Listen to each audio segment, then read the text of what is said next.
పూరా local. Welcome to పూరా local. Telangana రాష్ట్ర బీజేపీలో కొత్త హుషార్ కనిపిస్తుంది. ఇటీవల 3 ఎమ్మెల్సీ స్థానాలకు ఎన్నికలు జరగగా రెండింటిలో బీజేపీ ఘన విజయం సాధించింది.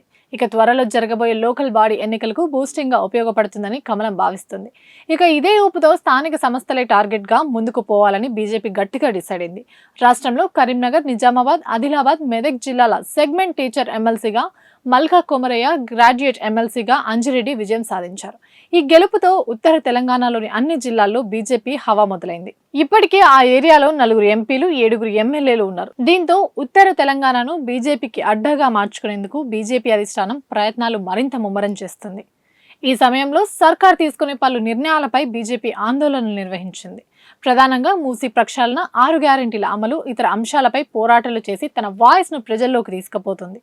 ఎన్నికల్లో బీఆర్ఎస్ పోటీలో లేకపోవడం, బీజేపీ 2 స్థానాల్లో విజయం సాధించడంతో కాంగ్రెస్ కు తామే ప్రత్యామ్నాయం అనే వాదాన్ని ప్రజల్లోకి తీసుకుపోవాలని బీజేపీ గట్టిగా డిసైడ్ అయింది. త్వరలో రాష్ట్రంలో స్థానిక సంస్థల ఎన్నికలు జరగనున్నాయి. ప్రస్తుతం 2 ఎమ్మెల్సీ స్థానాల్లో విజయాన్ని బూస్టింగ్ గా కమలనాథులు భావిస్తున్నారు. టీచర్, గ్రాడ్యుయేట్ ఎమ్మెల్సీ ఎన్నికలను బీజేపీ స్థానిక సంస్థ ఎన్నికలే టార్గెట్ గా ప్రచారాన్ని వాడుకుంది.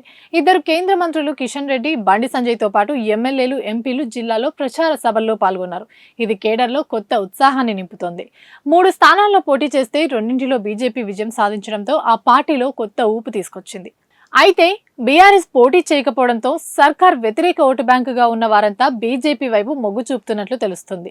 దీన్ని ప్రజల్లో వస్తున్న కాంగ్రెస్ వ్యతిరేకతగా సమాజంలోకి తీసుకుపోవాలని కమల నేతలు భావిస్తున్నారు. ఇవి ఇప్పటివరకు ఉన్న అప్డేట్స్. మరిన్ని అప్డేట్స్ కోసం చూస్తూనే ఉండండి పూరా లోకల్.